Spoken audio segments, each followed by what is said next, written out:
Hello, Ryan Willard here in my midnight musings around the office. The other evening I was talking about sales and how I fell in love with selling and how I've kind of become quite fascinated by the art of selling, the art of sort of deeply listening to people, human communication, and how that sort of manifests itself in sales and marketing. And I was talking about how my first experience with sales, particularly one-to-one, face-to-face selling, was in my part 1 year out as an architecture graduate, where I wasn't able to get any work as an architect or in an architect's office. As an architect assistant, I should say. I was not an architect at that point. And I ended up working for a charity called the Cancer Council when I was living in Sydney, and I did face-to-face sales as a charity advocate on the streets, which is the polite terminology for it. In the UK, it's more derogatorily known as a chugger, which is a combination of the word charity and mugger, which, fair enough. But it's a hard job. It was a really, really difficult job because you were literally out there on the street and you need to be able to capture somebody's attention, have them related to you, build the rapport, have them trust you enough in such a short space of time that by the end of the conversation, they are willing to give you their credit card details in the street and will have signed up to be pledging a minimum amount of, normally it was around £10 per month for a minimum of 2 years. And what are they actually buying? Nothing. They're not actually buying anything. They're not actually getting anything in return as a physical product. I mean, they were getting something. They were getting an emotional memory. And what was interesting about this job was that you needed to be able to create an experience very quickly that would take people on that journey, and also whenever they thought about it or they thought about the charity, they would have a sort of an emotional anchor where they would remember the conversation that they had with you, and hopefully you've made them smile, or they feel good about it, or they feel like they're contributing to something which is making a difference. And you had to be able to communicate that, and it wasn't always that easy. But for me, I learned so much about people, and I have got loads and loads of different stories to tell from that job.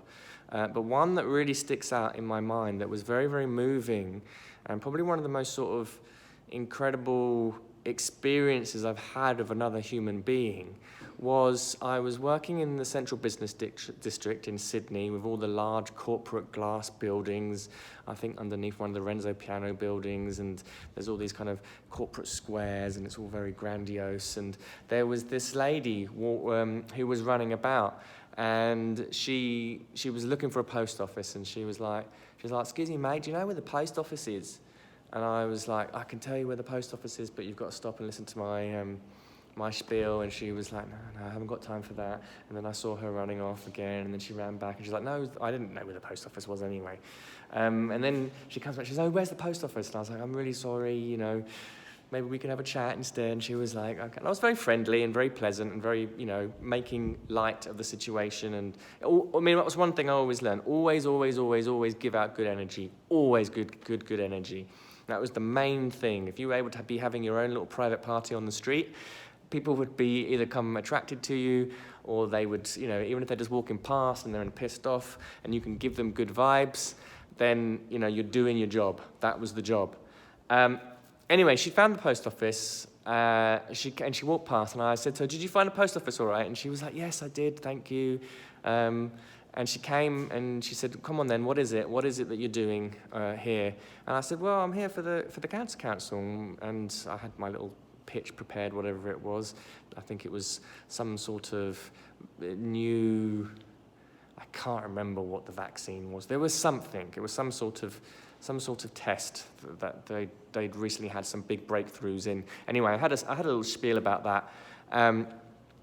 And I was telling all about it, and it was like, so do you want to do it? Do you want to jump in and, you know, make a pledge of however much you want to choose and do that as a monthly donation?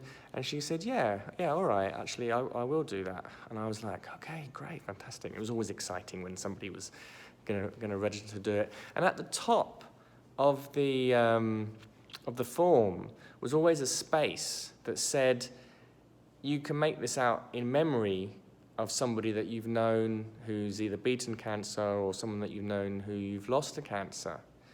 And when we started the forms, I said, so this bit is for you know, if you want to make it out in memory of anybody that you've known or lost to cancer, or anyone who's inspired you with their story who's beaten cancer, you can make that. So every time that you make a pledge, you can, you know, it's in memory of them. And when I asked her that question, she just went totally silent. And she began to cry. And she didn't say anything else, and she just began to cry. And I stood there with her, and I held her, and I embraced her, and she cried on my shoulder, and I began to cry. And there wasn't anything to say. And there wasn't anything to do. And she cried, and then we stood in silence, and she carried on filling out the forms and completed it, and we just did it quietly. And at the end of it, I gave her a hand to squeeze. She said thank you, and that was it. And she walked off. And I went and sat down on the step, and I cried again. I didn't really know why I was crying as such. It was kind of like I had just allowed her a space to be, just to be. There was no judgment there, and I just felt that was all I could do at that particular moment in time. There was something about the safety of a complete stranger, or whatever emotional baggage she'd been carrying about that person who had died or had not died. I just felt that was my space, was just to allow her to let go of it and just to be there for her. And I was stunned. I was totally stunned. I remember sat down. My head was a bit of, I had tears in my eyes, and the captain of the team was like, "You all right?" And I said, "I just had," and he was like, "Yeah, I understand." And they all got it. It's not the first time that happens. That kind of stuff, particularly with that particular charity, that kind of thing happened. And because you're an anonymous person, people would often open up and be that kind of vulnerable with you.